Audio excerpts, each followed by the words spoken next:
字排开，在公路上呼啸而过，看到这些影片，怎能不让年轻人热血沸腾？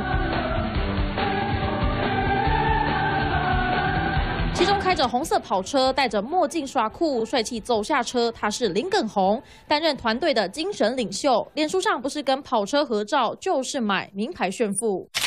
靠在跑车上秀出修长美腿，他是千桥团队负责人林若桥。他和林耿宏在脸书上打着3年内买房买车，投资马上可以大赚一笔，吸引不少人投入。各位朋友，大家好，我是绿色小镇董事长林耿宏。林耿宏2013年担任绿色小镇董事长，财报灌水吸金上亿，将近40间加盟店倒闭。之后，林耿宏换汤不换药，担任万灵福瑞奇总经理。来，请坐一下。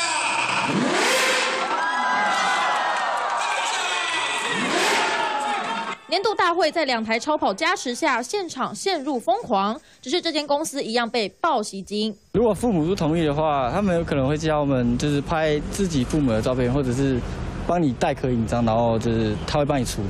甚至为了吸引年轻人加入，诱骗他们私刻印章。林耿宏曾发文：“我做人做事很靠谱，绝对不做吸金诈骗。”文底下还推荐加密货币 IB Coin， 根本是自打嘴巴。林耿宏被抓交保，出来继续重操旧业，在案件还没定验之前，恐怕类似行径不会停止。三选黄大鹏、王嘉恒，新北市报道。